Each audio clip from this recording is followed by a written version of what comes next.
안녕하세요. 오늘은 저의 영어 공부 방법에 대한 이야기를 한번 해보려고 합니다. 이 영상은 제가 한국에서 공부를 어떻게 했는지 질문 주신 분들이 계셔서 도움을 드리고자 만들게 되었고요. 너무 늦어서 좀 죄송하기도 합니다. 그렇지만 공부하시는데 조금이라도 도움이 되었으면 좋겠습니다. 오늘 영상 순서는 이렇게 갈 것 같아요. 그래서 제가 타임라인을 더보기 좀 적어둘게요. 그래서 필요한 부분만 찾아서 보시는 것도 괜찮을 것 같습니다. 이야기하기 전에 말씀드릴 것은 일종의 디스클레이머라고 해야겠죠. 저는 평범한 직장인이고 영어 전문가는 아니에요. 그래서 오늘 이야기할 내용들은 영어를 뭐 이렇게 공부해야 된다, 저렇게 해야 된다라고 말하는 영상이 아니라 저의 개인적인 경험을 나누는 영상이고요. 제가 혼자 공부하면서 자연스럽게 체득한 그런 공부 방법을 공유한다 정도로 봐주시면 좋을 것 같습니다. 영어와 관련된 저의 수준, 상황이라고 해야 할까요? 그걸 좀 말씀드려야겠죠? 저는 외국계 회사에서 일을 하고 있고요. 같이 일하는 팀원도 그렇고, 제 매니저도 해외에 있다 보니까 업무상 영어를 굉장히 많이 사용하는 편이에요. 회사에서는 영어로 인해서 스트레스를 받거나 불편함을 느끼지는 않고요. 제 업무에 대해서는 꽤 디테일한 부분까지 잘 설명하는 편이고, 어느 정도 자신 있게 잘 말하는 편인 것 같아요. 저는 한국에서만 공부를 했었고, 혼자 공부한 지는 한 10년이 넘은 것 같아요. 그렇다고 해서 10년 동안 빡세게 공부했던 건 아니고, 그 중에서도 각 잡고 공부한 거는 2년 정도였고, 그 이후에는 지속적인 훈련이라고 볼 수 있을 것 같습니다. 제가 일반적인 교과 과정을 제외하고 제 스스로 영어 공부를 시작했던 시기는 대학교 3학년 때였고요. 영어 공부를 시작했던 이유는 특별하지는 않아요. 그냥 영어를 잘하고 싶다, 그런 마음에서 시작을 했고요. 그리고 그때쯤 뭔가 영어가 자꾸 걸렸던 것 같아요. 뭐 좀 하려고 그러면은 영어 공부를 해야 되고 약간 이런 케이스들이 좀 있어서 영어 공부를 해야겠구나라는 생각을 했었던 것 같아요. 그리고 또 막연하게 외국계 회사를 가고 싶었던 마음이 있어서 영어 공부를 하게 됐고, 또 제가 3학년 때 학교 공부가 진짜 하기 싫었거든요. 그래서 시작한 것도 좀 있습니다. 아무튼 좀 복합적인 이유에서 시작을 한 것 같아요. 제가 영어 공부를 시작한 당시에 또 제가 어떤 상태였는지도 말씀을 드려야 될 것 같아요. 저는 특별한 것은 없었고, 고등학교 때까지는 시험 위주의 영어 공부를 했었어요.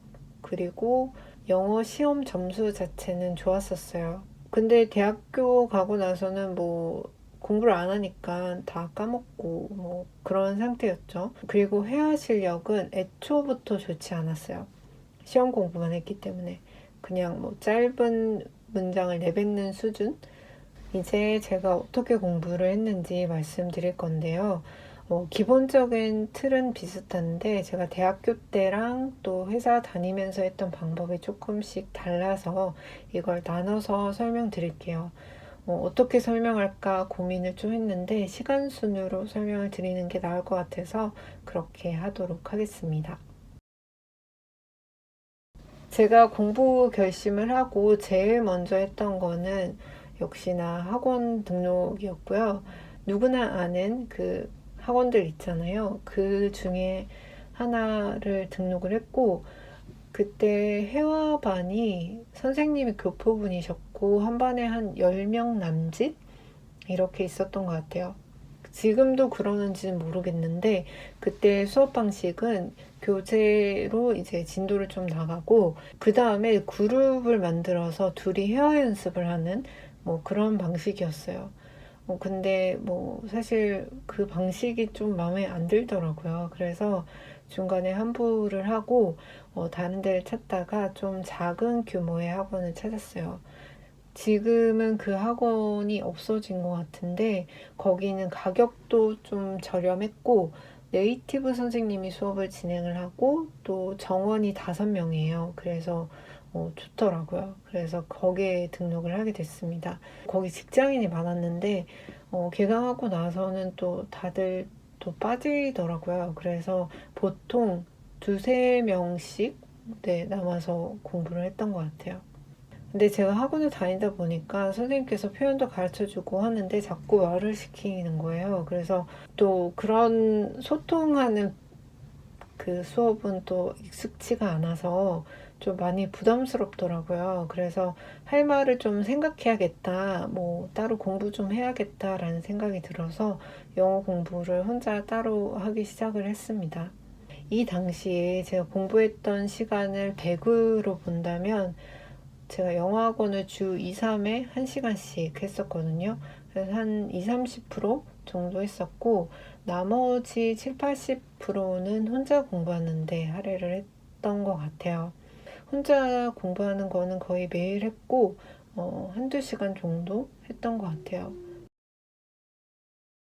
이 당시에는 아무래도 혼자 공부하는 비중이 컸는데 그 이유는 너무나 당연하게도 아는 게 없어서 다시 공부를 했어야 했고요. 그리고 두 번째는 좀 성격적인 부분에서 비롯된 것이기도 한데 뭐 그런 얘기들 많이 하잖아요. 외국 공부할 때는 뭐 틀리는 거 상관없이 막 자신 있게 말을 해야 된다고. 근데 저도 그거는 알고 있었는데 그게 잘 안 됐어요. 그래서 자신 있게 틀릴 자신이 없더라고요. 그래서 좀 틀릴까봐 말을 많이 못했고 어쩔 수 없이 노력을 더 많이 해야겠구나 약간 그런 생각을 했었던 것 같아요.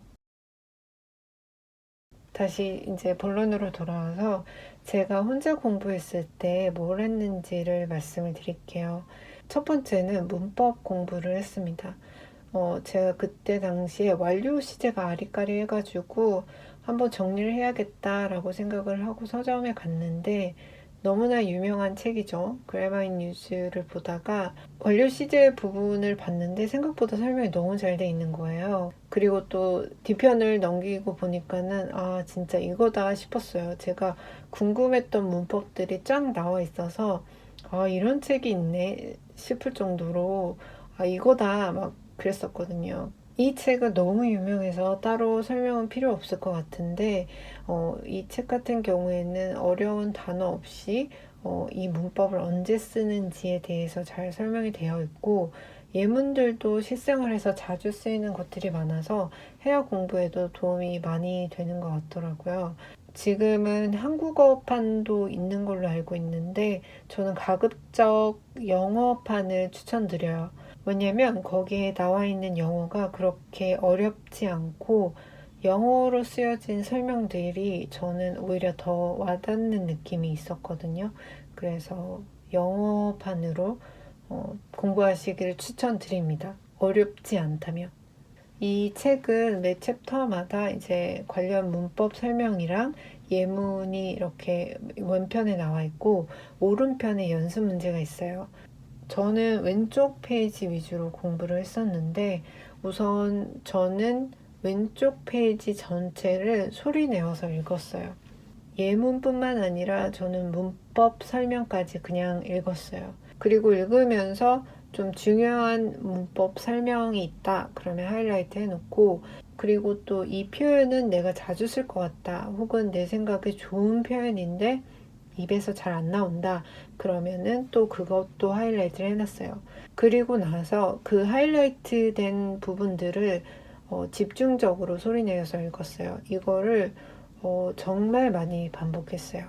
사실 제가 몇 번 했는지는 기억이 안 나요. 그걸 세면서 공부하지는 않았는데 입에 문장들이 자연스럽게 붙을 때까지 꽤 많이 반복을 했던 것 같아요. 그리고 연습 문제는 확인용으로 한번 풀어보는 식으로 했고, 안 풀 때도 많았던 것 같아요. 그래서 하루에 뭐 한 유닛을 목표로 했었는데, 그렇게 할 때도 있었고, 아니면 어려운 부분은 좀 며칠 동안 하기도 하고, 아니면은 하루에 쉬운 거는 그냥 뭐 두세 개 하기도 하고, 뭐 대충 그렇게 했던 것 같아요. 지금 말씀드린 게 제 영어 공부 방법의 기본인데요. 소리 내어서 반복적으로 계속 읽는 거예요. 눈으로 읽는 게 아니라 소리를 무조건 내야 돼요. 뭐 큰 소리까지는 아니어도 중얼거리더라도 소리를 내야 됩니다. 제가 왜 이렇게 공부를 하게 됐냐면, 제가 학원 다닐 때는 말이 잘 안 나왔다고 이야기를 드렸잖아요. 저 같은 경우에 말을 하려면 정말 습관이 되어 있어야 말이 나오더라고요. 그러니까 입에 영어가 착 붙어 있어야 돼요. 저희가 일상적으로 한국어로 말을 할 때도 뭐 안녕하세요, 잘 지내셨어요? 식사는 하셨어요? 뭐 이런 말들을 이렇게 생각하고 뇌를 거쳐서 말하기보다는 그냥 습관처럼 이렇게 툭 나오는 경우들이 많이 있잖아요. 그러니까 그 정도로 몸에 배어 있어야지 나오더라고요. 저 같은 경우에. 그래서 그렇게 하기 위해서는 저는 많이 읽으면서 몸에 이렇게 체득되게끔 했던 거죠. 저희가 이제 영어 공부하려면 문장을 많이 외워야 된다라고 하는데, 그게 머리가 외우는 게 아니라 입이 외울 때까지 저는 정말 많이 읽었어요. 그냥 툭 치면 나올 정도로 반복하는 거죠. 근데 그렇게 해도 말이 나올까 말까였어요. 그러니까 그만큼 쉽지가 않는 그런 것인데, 근데 이런 것들이 차곡차곡 쌓이면서 자기도 모르게 나올 때가 있어요. 저는 그때까지, 뭐 사실은 지금까지도 그런 작업들을 계속 하고 있는 거죠. 문법을 대충 정리하고 보니까 문장에 대한 이해가 훨씬 좋아졌고, 아무래도 문장 구조를 파악하는 게 중요하잖아요. 그리고 좀 한국식 문법 책이 아니다 보니까 한국식 영어 공부에서 조금 벗어난 것도 있는 것 같아요. 아무튼 저한테는 굉장히 도움이 많이 되었던 그런 책입니다. 그리고 인풋의 두 번째는 미드나 영화 스크립트 공부였어요. 방법은 앞서 말한 거랑 비슷했고요. 전체적으로 많이 읽고 제가 하이라이트한 부분들을 많이 읽고 했었어요. 그리고 공부한 영상들은 또 많이 틀어놓고 그런 식으로 했었어요. 미드나 영화로 공부해서 좋은 점은 어떤 상황에서 어떤 표현을 쓰는지에 대한 이해가 높아져요. 아무래도 한국에서 공부하면 그런 감이 좀 안 오는 경우들이 많더라고요. 그래서, 아, 이럴 땐 이런 표현을 쓰네 하는 게 파악이 돼서 저는 좋더라고요. 저 같은 경우에는 특정 표현이 어떤 뉘앙스로 쓰여지는지가 항상 궁금했었거든요. 그래서 그 드라마 안에서의 상황이나 인물들의 표정들을 통해서 어떤 느낌으로 사용되는지가 파악이 되는 거죠. Could be the best cake I ever made. You want a piece? It's beyond. I think I'm good. Okay. Oh. I took the liberty of marking our next two appointments with post-it notes. 그리고 미드나 영화 같은 경우에는 실제 속도로 말하기 때문에 듣기에도 저는 도움이 정말 많이 됐어요. 처음에는 너무 빨리 말한다 싶었는데 이거를 정말 많이 반복을 하면, 아, 연음은 이렇게 들리는구나, 어디에 높낮이가 있구나, 그리고 뭐 같은 표현이라도 이거는 뒤로 올리고 어떤 거는 뒤로 내리고 뭐 이런 차이도 알게 되고, 또 어떤 거는 아예 들리지도 않게 발음하는구나 이런 게 느껴지더라고요. 그리고 저 같은 경우에는 많이 들으면 그 사람의 발음이나 톤을 많이 따라하게 되더라고요. 그래서 많이 듣는 게 좋았습니다. 미드 스크립트 고르는 기준에 대해서 질문 주신 분들이 좀 있었는데, 저 같은 경우에 선정 기준은 먼저 반복적으로 볼 수 있는 것이어야 하고, 그래서 각자 자기만의 재미 요소가 있어야겠죠. 그리고 영어 공부 목적에 따라 또 달라질 수 있다고 생각해요. 회화를 배우고 싶다라고 하면은 일상생활이 많이 나오는 걸 선택하면 좋겠고, 그리고 비즈니스 영어를 좀 배우고 싶다 그러면은 회사가 배경인 영화를 선택하면 좋겠죠. 저는 또 제가 원하는 말투나 톤을 가진 사람이 나오는 영화나 미드를 선택하기도 해요.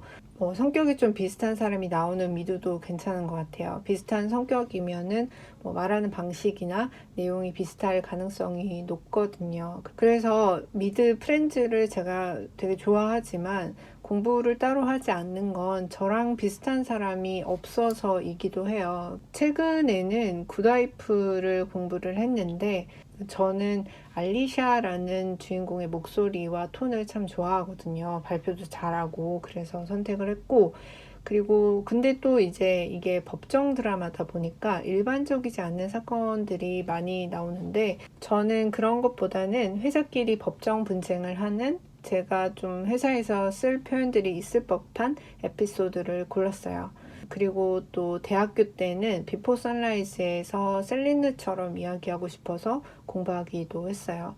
제가 그래서 아직도 그 첫 문장이 생각나요. Do you have any idea what they're arguing about? 이거였던 것 같은데 그래서 아무튼 각자의 관심사나 취향을 한번 고려해 보시고 정하시는 거를 추천드립니다. 저 같은 경우에는 영화를 정하면 뭐 처음부터 끝까지 보려고 애쓴 타입은 아니었고요. 중간중간에 관심 없는 장면들은 대충 넘어가기도 했고, 그리고 또 이제 미드를 처음 공부를 하다 보면은 해석이 잘 안 되는 문장들도 많았는데, 그 문화적인 차이로 인해서 해석이 안 되는 경우도 있고 아니면 구동사에 대한 이해가 조금 없어서 다 아는 뜻을 아는 단어들만 나오는데도 해석이 안 되는 경우들이 좀 있어요. 근데 그런 거는 그냥 대충 읽기만 하고 넘어갔어요. 그래서 이런 식으로 그냥 그때그때 공부하고 싶은 걸로 프린트해서 봤었죠. 그치만 봤던 거는 엄청 반복해서 읽고 그런 식으로 했어요. 그리고 또 자막을 틀어놔야 되냐, 꺼야 되냐, 이런 이야기도 많은데, 저는 그날그날 컨디션에 따라 달랐어요.